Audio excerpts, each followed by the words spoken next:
আসসালামু আলাইকুম। JoJo, hello JoJo. চলে আসলাম আবার জোজোর সাথে আড্ডা দেওয়ার জন্য। আসলে আমরা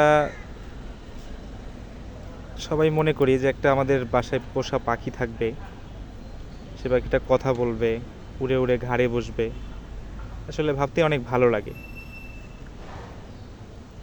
কিন্তু একটা পাখি শিকারি করতে বা টেম করতে এর পেছনে অনেক শ্রম দিতে হয়।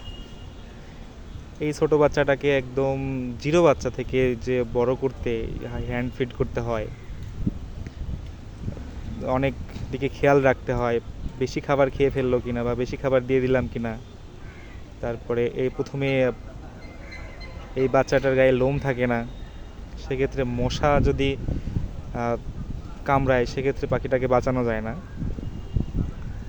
আর সবচাইতে মেন বিষয় হচ্ছে যে বাসায় বিড়াল, কুকুর এবং ছোট বাচ্চা, এই তিনটা জিনিস থাকে, সে বাসায় এই ছোট পাখি পালা খুবই কষ্ট। আর সবচেয়ে খেয়াল রাখার বিষয় হচ্ছে ছোট বাচ্চাকে ঠিকমতো খাবার দেওয়া এবং কি খাবার দিচ্ছি। সবসময় আমরা হ্যান্ড ফিড করাই ঠিক আছে, কিন্তু যদি বেশি খাবার দিয়ে দিই সেক্ষেত্রে যদি পাখি বমি করে তাহলে খাবারটা পাখিটার শ্বাসনালীর ভিতর চলে যাবে এবং পাখিটা এক সময় মারা যাবে। সেজন্য সব দিকেই খেয়াল রাখতে হয়।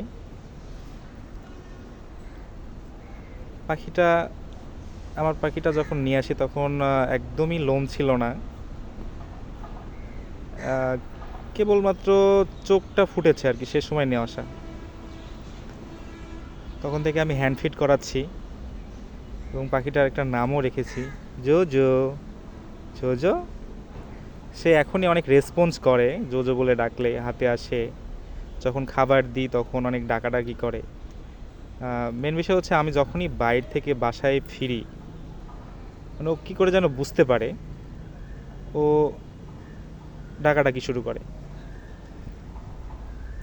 তো নিয়মিত পাখিটাকে আমি টেম করার জন্য চেষ্টা করছি। আর পাখিটার সাথে আমি আড্ডা দিচ্ছি, আর সাথে সাথে আপনাদের সাথে শেয়ার করছি। দেখা যাক পাখিটাকে আমি কত দূর নিয়ে যেতে পারি বা শিকারি করতে পারি। গত বছর আমার একটা টিয়া ছিল, কিন্তু টিয়াটা আসলে উড়ে যায়। আমি তাকে টেম করতে পারিনি, আমি আসলে সময় দিতে পারতাম না। একটা পাখির পিছনে অনেক সময় দেওয়া দরকার, মানে সময় না দিলে পাখি টেম হবে না কখনোই। তো আপনারা যদি ছোট পাখি মানে টিয়া পাখি পালার যদি শখ হয় তাহলে একদম জিরো বাচ্চা থেকে পালতে হবে। জিরো বাচ্চা থেকে না পারলে সে টেম হবে না বা শিকারি হবে না। সেক্ষেত্রে খেয়াল রাখতে হবে একদম জিরো বাচ্চা থেকে, এবং হ্যান্ড ফিড করিয়ে বড় করতে হবে। এবং পাখির সব দিক যেন পাখিকে মশাও যেন না কামড়ায় সেদিকেও খেয়াল রাখতে হবে।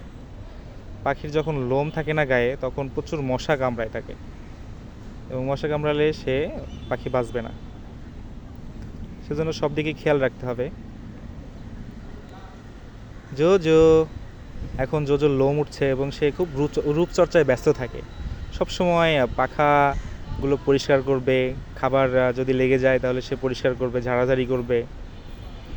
আসলে টিয়া পাখি অনেক শৌখিন। আর টিয়া পাখি একসময় যদি আপনি টেম করেন তাহলে সে একসময় কথা বলবেই। সর্বনিম্ন আপনাকে 1 বছর একটা টিয়া পাখি পালতে হবে, তাহলে সে সব কথা শিখবে। এবং সে টিয়া পাখি যদি কথা শিখে তাহলে অনেক সুন্দর লাগে আর কি।